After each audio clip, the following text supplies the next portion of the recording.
Hello and welcome to Powerhouse Podcast. I'm your host, Robert Jones. Today we are blessed to have Sheriff Jim Cooper on our show, and we're going to be talking about three major issues that are impacting your life: homelessness, retail theft, and underage sex trafficking. So we're going to talk about, from his standpoint, what is he having to deal with? We're going to be talking about economically, how is it affecting you personally, and what can we do about it?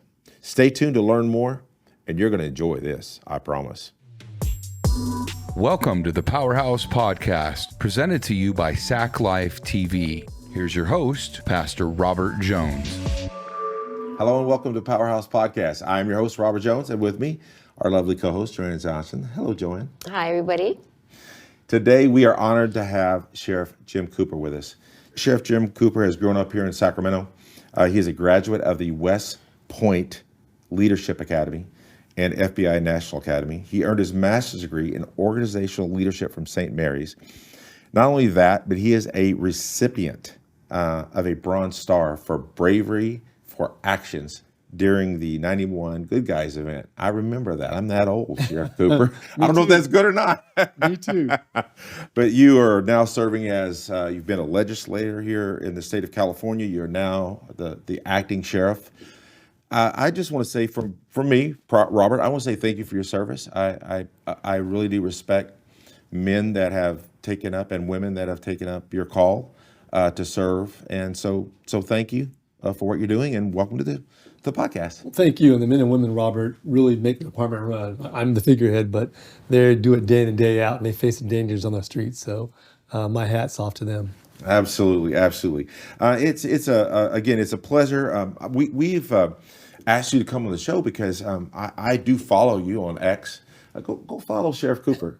He has some very interesting topics. I go follow him, but don't hassle him in your tweets or your X's. All right. One of the things that I noticed that you made some comments was on the homelessness happening in Sacramento. Now I know that you cannot leave your house without seeing it. It's pretty much everywhere, and currently a statistic out right now is about 9,278 unhoused in Sacramento County. Seems like there's a lot more than that, but that's the number. So can you just share with me, like, from a law enforcement standpoint, how is it becoming a problem for Sacramento? Well, it's been a problem for quite some time. And let me first start off by saying being homeless is not a crime. It's not against the law. A lot of folks find themselves in that situation. What we're finding out is that a lot of these folks suffer from mental illness or substance abuse. So we've gone out to offer them help. Our homeless outreach teams, our deputies, men and women have gone out there and talked to them at length. And what no one talks about is the majority of them don't want help. They refuse help or services. And that's because if you're mentally ill, you can't make that decision. If you've got a drug problem or substance abuse problem, you can't make that decision. And until you deal with those, it doesn't work. As a state, we spend over $20 billion on housing, on homeless issues, and it's gotten worse. So until you deal with those issues substantially, things are not going to change. My opinion is if you're in that situation, you need some help making some decisions, because whether it's decisions or circumstances, you've ended up in this place. And now you have government agencies saying, hey, we want to help you, but then help is denied. What is your thought on something like, we're going to make a decision in this area for you because of the situation? Do you think that's too far overreach, or do you think that would be advantageous to California that has 28% of the nation's homelessness? Well, the tough part, we're the biggest state with 40 million people. And if you think about it, we have the Boise decision from the Ninth Circuit of Appeals that says you cannot move somebody off public land unless you have a place for them to go to. And that's really been the issue right now. Since the Supreme Court, they heard the arguments. They'll make a ruling in the coming months.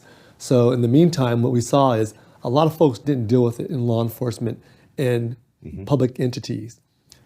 But the catch-all was you can't move people, but you can still enforce the laws. So what law enforcement did for the past 3 or 4 years, they have not enforced the law in homeless camps. And that's been the big issue. I don't care if you're housed or unhoused, you still should have a safe place. So these folks, a lot of predators that prey on people out there, there's a hierarchy. So they've been preyed upon amongst themselves. And we went out and we asked the right questions. We talked about sexual assaults. the number of sexual assaults on women are enormous. No one had ever done that anywhere in the state or nation on that, to really drill down and talk about that. So we brought that to light, and we're trying to fix that. And obviously, at some point during the process, we found out that it doesn't matter if you're a woman with children or a single male, you waited in line. So since then, that's been elevated where someone with children, a woman is going to get a first crack at housing. But what really burns me up and riles me is people that say, you know what, they need to have their freedom. They're okay with somebody walking around with no clothes on, in and out of traffic, eating out of a trash can, in the name of freedom. That is idiotic. And we have people like that. And we have to be the adult in the room. And the governor started with care court. That's a start. We need to go much further. And if someone is that gravely ill, go ahead and talk about a commitment, conservancy for someone. Okay. And what's crazy is I've seen folks come to jail and get on medication and be normal and function normal. So if we have to make someone do that, let's do that. And maybe they may never get normal. At least offer them housing somewhere, meals, and they're safe. But to let them languish out in the streets is inhumane. I couldn't agree with you more. And that's one of the things I was when I was poking around these other states with, California has 11% of the population, Texas, of the United States, and Texas has 9% of the population. California has 28% of the homeless, Texas has 7%. And so I was like, wait a minute. So big states does not mean you have high. Matter of fact, the highest, I was looking at this, I couldn't believe this. The highest rate of homelessness is in Washington, D.C., which is like 72 out of 10,000. Every 72 out of every 10,000 are homeless in Washington, D.C. And California, I think, is about 5 on that list. I got the statistics here. So I was looking at that going, wait a minute. So there's got to be some kind of look at this thing policy-wise, because we have the economy, we have the money. I mean, I know we're $63 billion in debt right now, but we've had the money to fix it. And other states have the money, but it's how they approach it and how they go about it. It's the approach and the laws. And let's be honest, you cannot build your way out of this. People want to build, but you have to get people in that right space with mental illness, treatment, and also substance abuse. Right now, if you're having a problem, an addiction problem, you want to get help, and if you're homeless, where do you go? There's nowhere to go. If you're mentally ill, where do you go? Nowhere to go. A lot of these folks end up in the ERs, the emergency rooms, on a stretcher in the hallway, and they're kicked out after a couple hours. So it's just a revolving door. It eats up a lot of resources for the fire, for EMS, and for law enforcement. So it's a revolving door that the public really doesn't know how much time and effort goes into dealing with these issues. People call in about it, people are fed up. So I think we're at a tipping point right now in California where the public's compassionate, but they want something done. Absolutely. I pastored an area that's economically distressed. And we were having a men's meeting on Thursday night, and this guy wandered in, he was homeless. And so we're like, well, let's help. When's the last time you ate? I haven't eaten today. So I took money out of my pocket. A guy went across the street, bought him a chicken sandwich and something to eat. And I said, why are you homeless? After my divorce, I lost everything. I said, all right. I said, let's try to get you in someplace. How about if I help you? Would you accept help? He goes, yes, I'll accept help. So I called one of these agencies. I'm not going to name who it was because I don't want to throw you under the bus. I called several, but I got a hold of one actual person. The rest of them were like 9 to 5. And just so you guys know, homelessness doesn't end at 5 o'clock. I mean, hello. Anyway, it drives me nuts, Sheriff Cooper. That is so true. And that's also another issue that I have is most of those organizations run 9 to 5, Monday through Friday. It's 24/7 being homeless on the weekends. And that's when we deal with them, and you can't get anything done. And that's the tough part because of the bureaucracy and how things are run. And there is a disconnect. I love that you brought up bureaucracy. So, because that's exactly where I'm going to go with this. So we call this agency. They said, okay, can you put the man on the line? Well, he was not all there. Right. He was struggling, okay? I don't want to be gross, but he had diarrhea down the back of his pants. He was dirty. He's a human being. You know what I mean? And so I was like, we got to help some way, somehow. So we got this agency. Can you put him on the phone? So she starts questioning, and he starts asking questions. Do you have a picture ID? The dude's homeless. Right. No. Do you have a paper copy of a current TB test you just took? He's homeless. I don't have a paper copy of a TB test. Do you know what I mean? I mean, what? Right.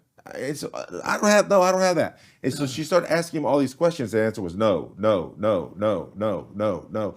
And so she finally said, well, based on your answers, you need to get that stuff taken care of, and then we can help you. Bureaucracy. And I was like thinking, oh boy is sleeping in his own feces. I mean, let's just get real. He's sleeping in his own feces, and you're asking him for all of this stuff. It's not going to happen. That's where I like your idea of saying, you know what? We need to make these decisions for these folks. And then through that, they are going to have freedom. But there's a lot of pushback on that. A lot of folks don't want to do that. Why is that? Why do you think that is? In freedom, and it's just, I mean, true believers that want to believe that and let them have their freedom. But at some point, someone has to take charge. And I think it's starting, but it doesn't go far enough right now. We need to go a lot further with it, because you see it day in, day out. Your kids see it. Everywhere you go, you see it. And it's impacting the public. And like I said, calls for service, trespassing calls involving the homeless, a majority of our calls deal with homeless issues. We should be out patrolling, being proactive. Instead, we have citizens calling in. I mean, we get calls, thousands of calls a month just on that. I'm sorry to say I'm one of those calls, Sheriff Cooper, so I apologize. But in our church, we have this like overhang, this carport. And so every now and then they'll come and they'll want to sleep under there, and then unfortunately, they use the bathroom on our property, and I have to clean it up, literally, and things of that nature. So I've had to call in the past. Well, we recently had an alarm system, and so now what I do is I look through our camera system every night. Like before I go to bed, I'm looking through our cameras, right? So recently, this is like happened last week, Sheriff Cooper. I'm looking through our cameras, and I see two homeless women. All their stuff is piled next to the church. Right. I can see, and there's this really nice car, not a homeless car, a really nice car pulled up, and one gal is leaning in the window, the other girl is sitting back here, and I know it's a drug deal because that's what happens. And please correct me if I'm wrong, but actual drug dealers will patrol homeless areas to peddle their drugs. Yeah, and think about it. Drugs and alcohol are the hardest things to get off of. And sometimes you go in rehab, it may take 2 or 3 times to get clean if you ever get clean. And that's the big issue that a lot of folks don't understand. And when you combine drugs or booze and mental illness, 2 + 2 = 10. Oh yeah, absolutely. It expands, right? Yes. So I saw that. I hit the alarm, the burglar alarm on our camera. It started going off. She stood up and looked around what he did. That guy put it in reverse and he was gone. Yeah. I mean, he was gone. He was out of there. And then I had to say, hey, this is private property, and we don't own the property, and our landlord says do not allow it, so I get in trouble if I allow it. And so that is a major, which puts an economic strain on the law enforcement. We have to take a slight break right now, but we're going to come back and we're going to talk about the economic strain, and how can we make a change, not only policy but legally, and see what maybe some of the answers that may come up with Sheriff Cooper. So stay tuned. We would like to thank Mosley Collins for sponsoring Powerhouse Podcast. And if you are in need of any legal help, please dial 916-444-4444. All fours for legal help. Thank you, Mosley, for your support. Sac Life TV is proud to sponsor the Powerhouse Podcast with Pastor Robert Jones. If you'd like to be a sponsor, please contact us at info@saclife.tv. Are you looking for substance in your podcasts? Look no further. Introducing the Powerhouse Podcast. Join us every week as we delve into politics, religion, entertainment, and education. Don't miss out. Subscribe now on your favorite podcast platform and be part of the Powerhouse Podcast community. For more information, visit our website, powerhousepodcast.net. Hello and welcome back to Powerhouse Podcast. With me today is Sheriff Jim Cooper, and we're talking about homelessness, and we're going to also talk about retail theft and some of the human trafficking issues that are very prominent, unfortunately, in Sacramento. We talked about the economic strain. What do you think, if you were to guess, the economic impact on your agency, just your agency, dealing with homeless issues? It's in the millions of dollars. We have a homeless outreach team. Our POP team's actually engaged in that. And just the work we do, our patrol officers are called for service when folks are booked in the jail. So it really impacts us in all facets of the agency. And so, Sheriff Cooper, I was recently just watching the local news, and I saw where Sacramento County is $65 million in debt. And so here's another one of these issues to where our policies, I'm gonna be real. This is not Sheriff Cooper talking, so don't blame him. This is me, be mad at me. These feel-good policies are wrecking society. There you go. Be mad at me. Send me the emails, not Sheriff Cooper. It's not his opinion, it's mine. When we are not making policies that protect people that can't protect themselves, I call that feel-good policies. So again, be mad at me. It's not Sheriff Cooper's fault. So it is a huge problem. It's been identified, and we could talk about this for hours. But let's move on if you don't mind. Recently, there has been, not recently, it's been going on for quite some time, is human trafficking.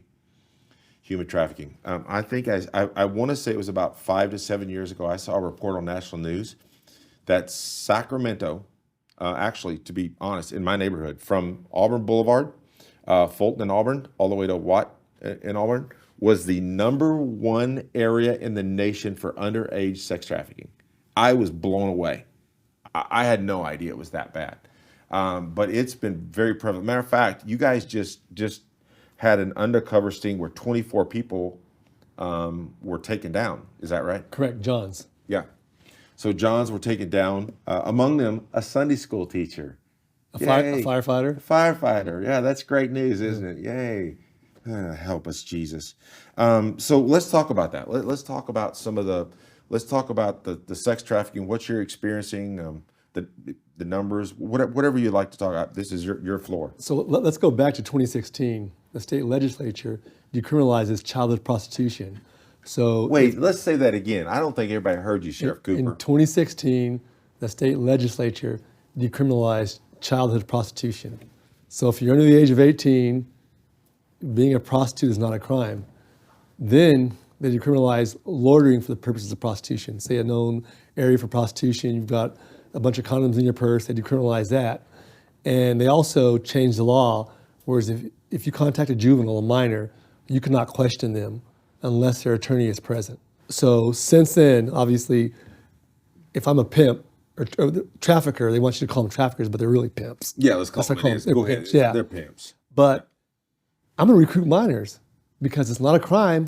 If a cop comes up to you, say, hey, bye-bye, and walk away. They cannot stop you doing anything legally.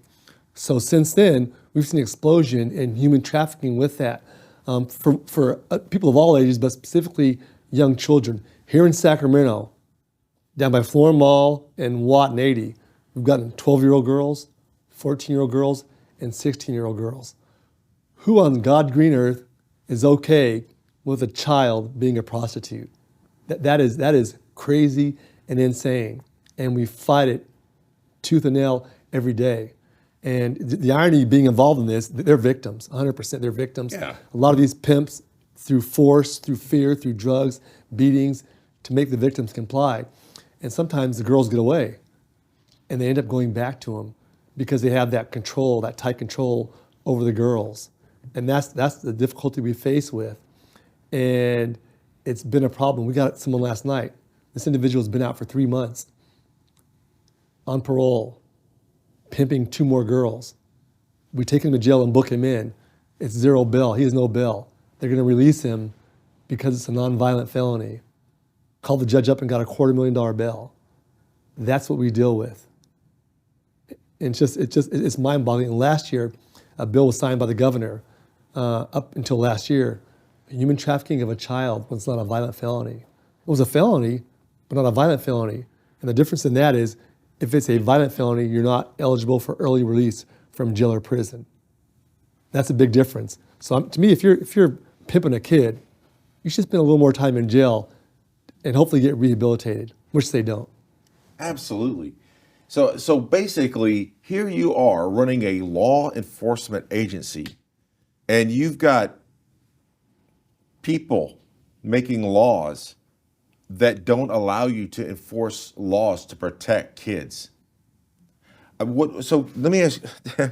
Oh, that's good, Lord Jesus. It's mind-boggling. It doesn't make sense. Crazy. I have a 16-year-old daughter. So that makes no sense to me. Absolutely no sense to me. So what is it? Do you know the argument behind the passing of a law like that? Are you privy to the argument behind that? I argued against the bill. There are a lot of thoughts about it. There's a lot to go into, and too much for this show here. But you got to change the law. But they are so entrenched where they don't want to change the law on this. I think there's some movement with it a little bit, but before it had been on the ballot to change the law, and the voters voted it down. But you know who put in money against it? Mark Zuckerberg, $4 million. The owner of Netflix, his wife put in either $2 or $4 million. A lot of money put in opposing it because people want to be politically correct. They don't want anybody being held accountable. We see this for a lot of things. And these people thrive on this, and they're basically abusing and using our kids, and that's the issue. And now it's crazy the way the system works is because they don't want them locked up and they're victims. I get that, I understand that completely. So typically on these young underage girls, if we run into them and we'll take them to a group home and put them in a group home. Group homes are not locked facilities, so they can come and go as they please. And what we're seeing now, these girls are being trafficked. They're turning into traffickers themselves and getting other young girls, 12 years old, 13-year-old, or 14-year-old girls, into the prostitution lifestyle. Now, I'll be graphic here. They take vibrators and use them to get them introduced to sex. So we've seen the STDs spread amongst these girls. No one talks about that. And that's the mentality we're seeing with that. So how do you break that cycle? It's not putting them in jail or juvenile hall, but you have to have somewhere where they can be locked, taken care of in a secure facility to deal with this. Mm-hmm. It is a tough issue, but it has gotten dramatically worse. And there's been very little movement on it. Sheriff, I can attest to that, working in a group home and hearing the discussions of girls trying to recruit other girls. And just being in conversation with those girls, like what you experience.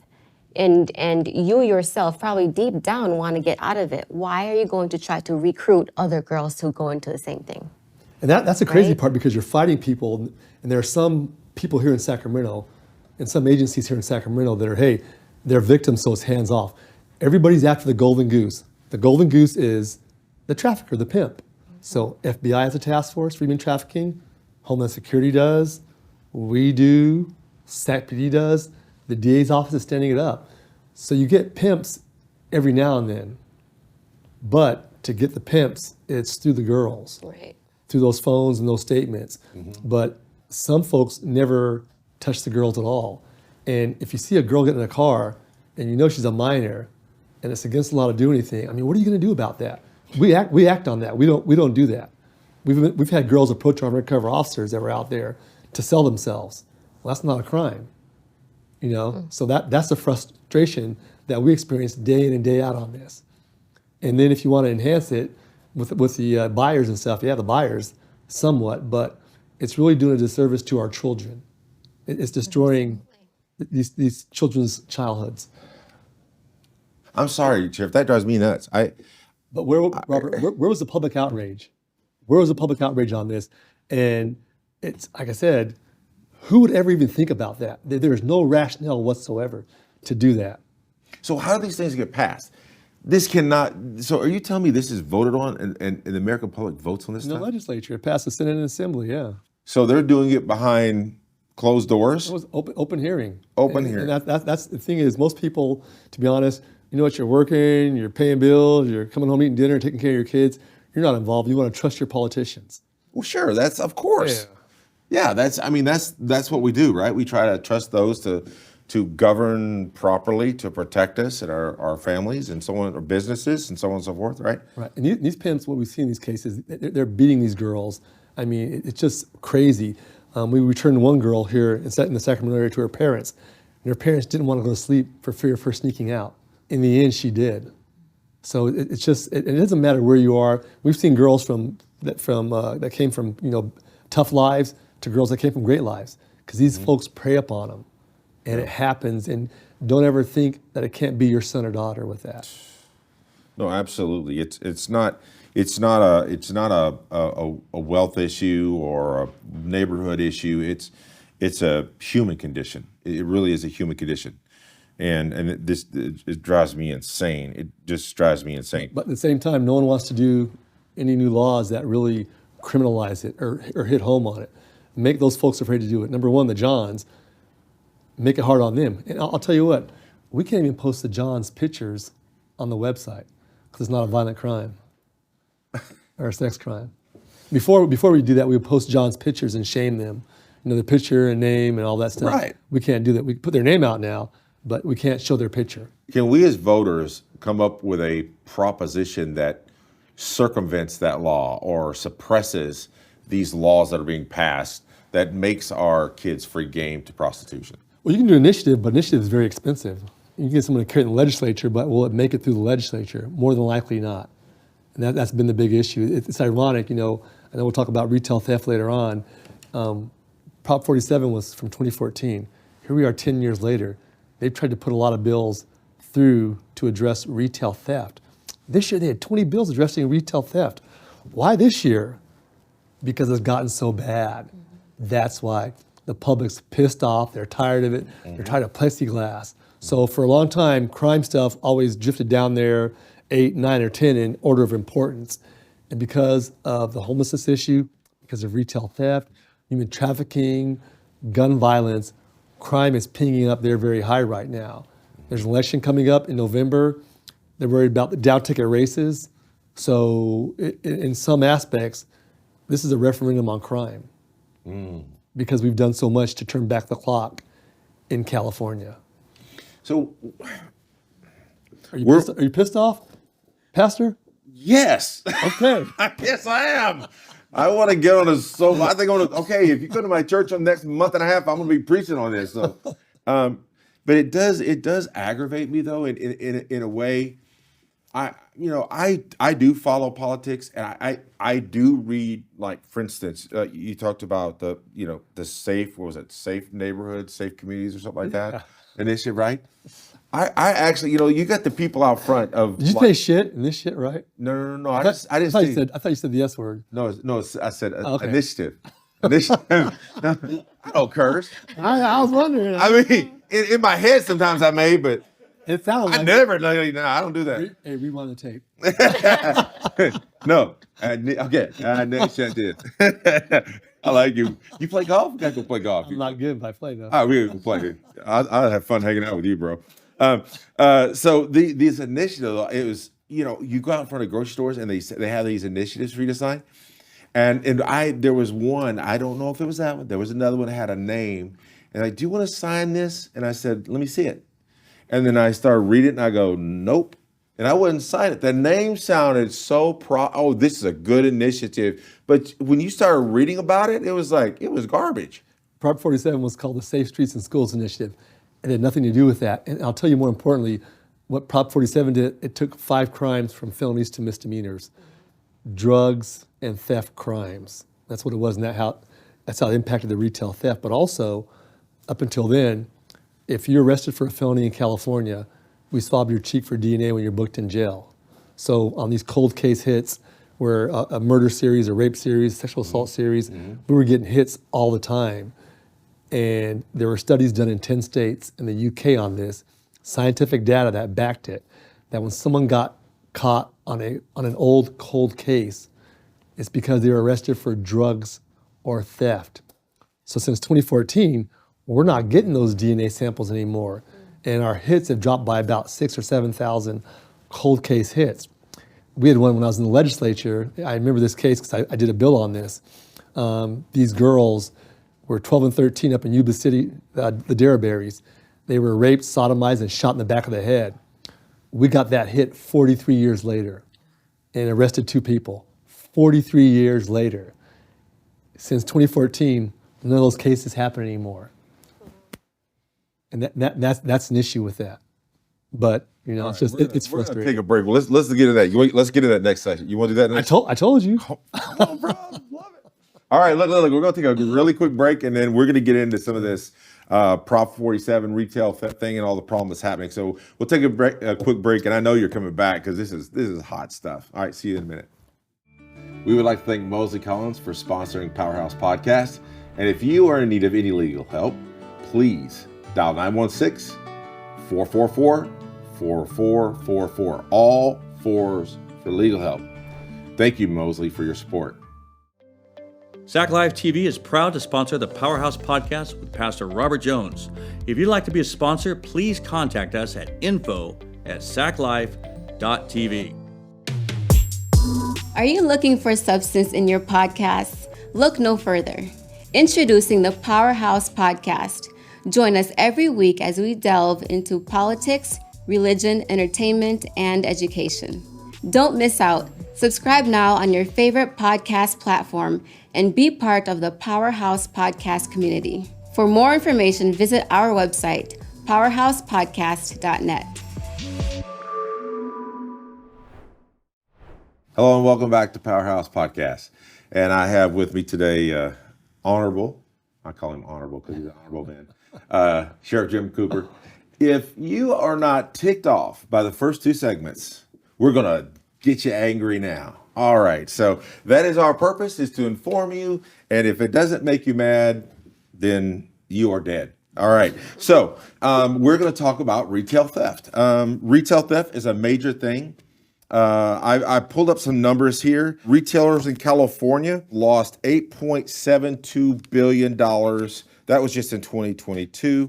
Now, here's a stupid number. This is like a stupid number. Now, that's slang. That's not like dumb. I'm using slang right now, folks.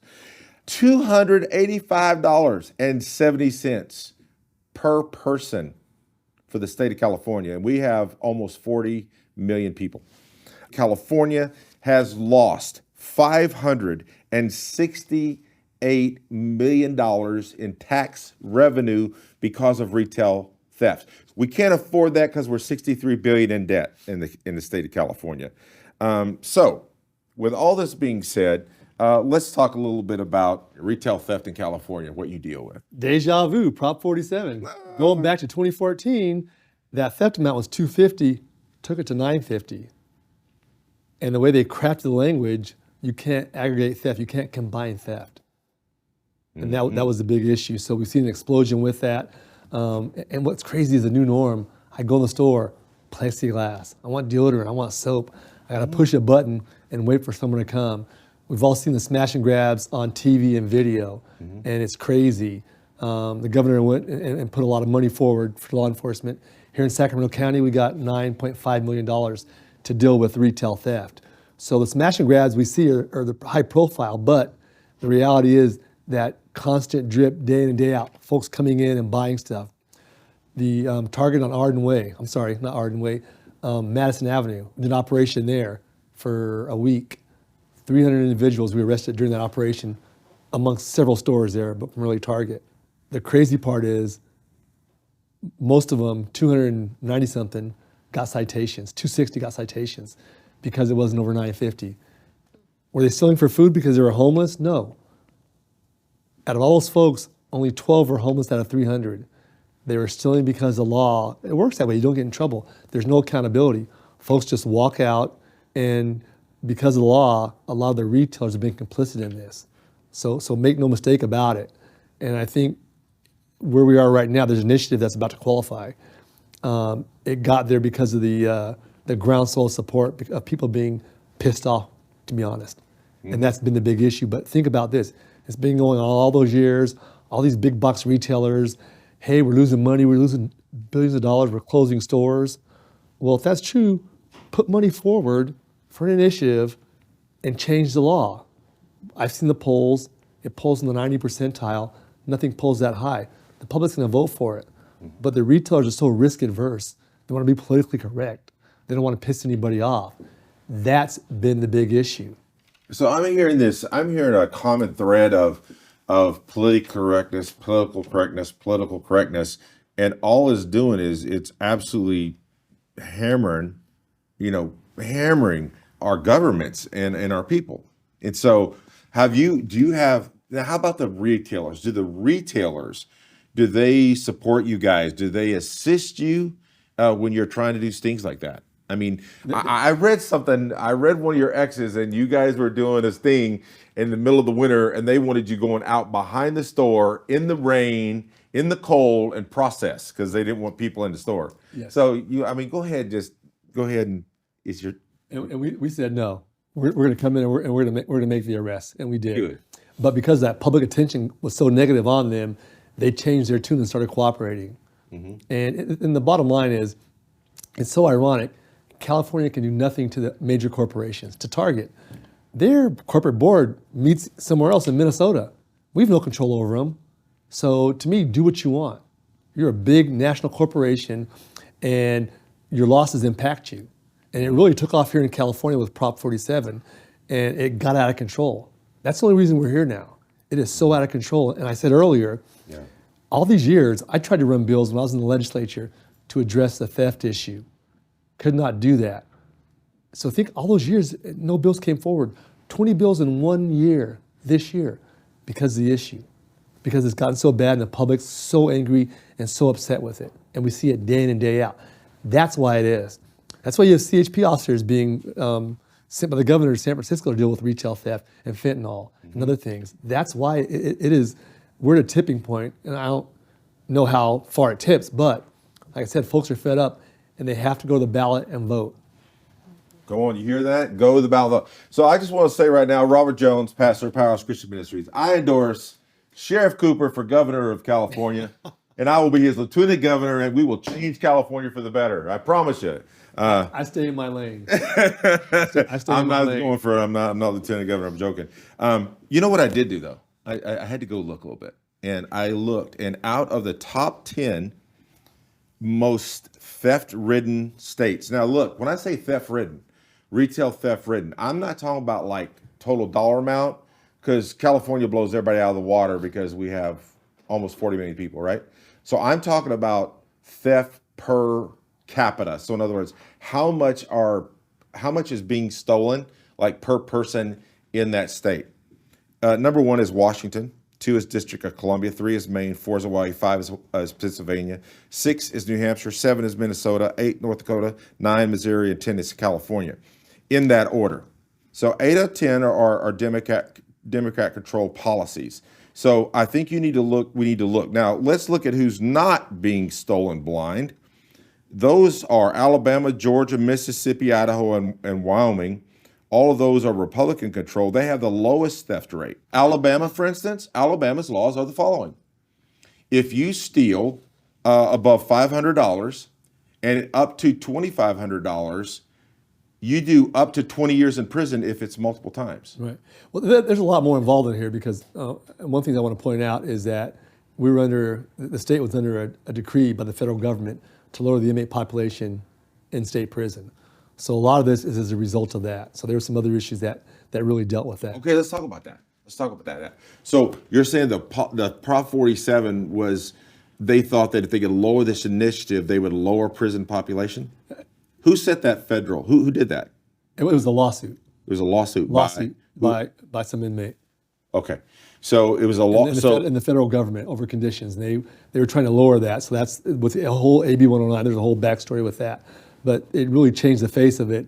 And they were trying to say, hey, we don't want any low-level offenders in jail, drug and theft offenders. Okay.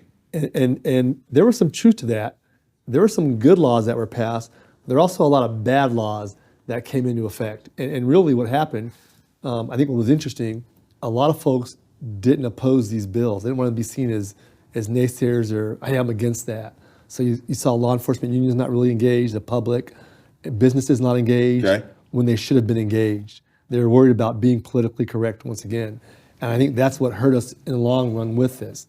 And like I said, the only reason we're here right now, Pastor, is people are pissed off. Mm-hmm. That's what has changed.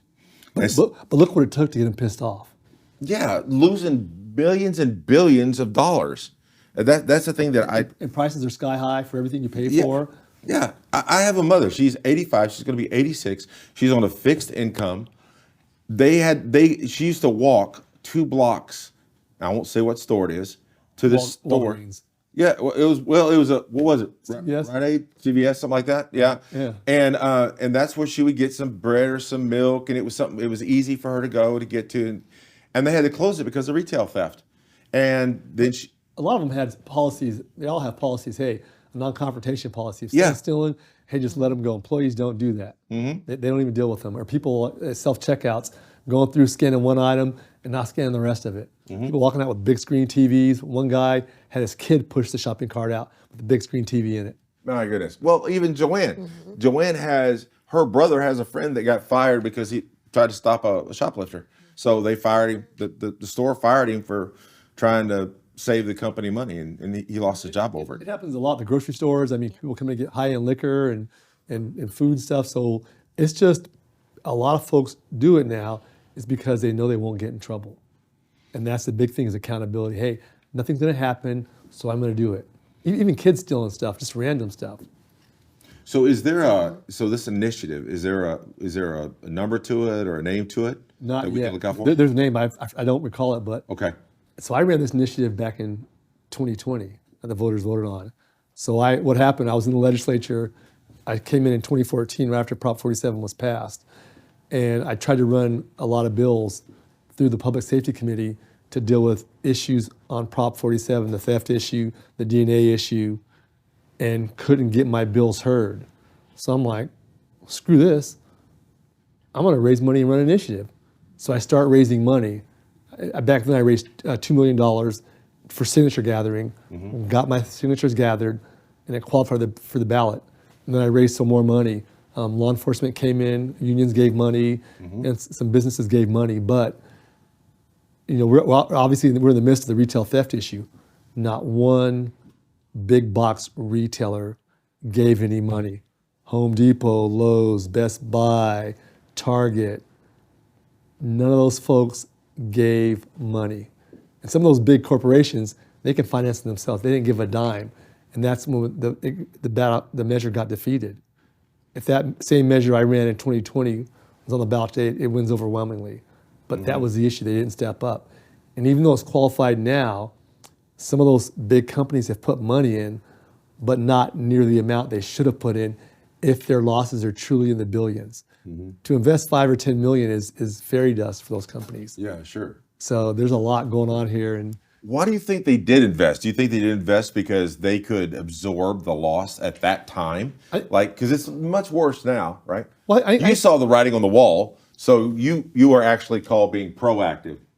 Well, imagine that. You were proactive. I think they wrote it off. They wrote it off. They didn't think it was getting this bad. They never envisioned it. And then also, it's that political correctness. What do we want to do? What do we want to say? What's the right posture? Do we want to? What light are we going to be? It's all about image. So it's one of those things. If they're not concerned about it, why should I be concerned about it? Oh, geez, Merry Christmas. Well, unfortunately, we are in this space in all of these different issues we've been talking about, where policies are passed, makes it harder for you to enforce. When you do enforce the law, they just let them go, catch and release, if you will. We just talked to Topo Padilla not long ago about bail reform, and he was sharing that side of it, which is a whole nother. And here's one thing they never talk about, bail reform. Like you go to a dentist or doctor, here's your card for your next appointment. A lot of folks get released on their OR by the judges, a lot do, and they fail to appear. They don't show up for court. No one ever talks about that. Bail's too high for a reason. You're on probation or parole, you have priors, things like that. That's the issue. In our jail downtown, we book 25,000 people in a year. We only hold 1,700. So the vast majority go in and go out. The ones that are staying there are really bad people. They don't talk about that. Well, honestly, if I was law enforcement, I'd be like, what's the use? I'm working my guts out. I'm putting myself at risk by arresting this clown, right? Because you gotta go through the whole process of arresting somebody, and they don't just go, oh, okay, I'll go with you. Sure, fine, take me. Right. You're having to deal with that, and then you do your job. You put yourself at risk, and then you get there and they go, bye bye, see you later, and don't worry about That would drive me. Oh man, that would drive me insane. See, you know why I'm a pastor, you guys? Because if I was a cop, I would make it. If I was a politician, they would never reelect me. It's like I could do that. I could do it. You're amazing. But we're hiring. I have 106 deputy sheriff vacancies. Are you? You hear that? Want a job? Come on out. Where do they go to apply? SacSheriff.com and You hear that? look under careers. I've got 106 sworn vacancies and 100 non-sworn civilian vacancies. So come aboard, come join our family.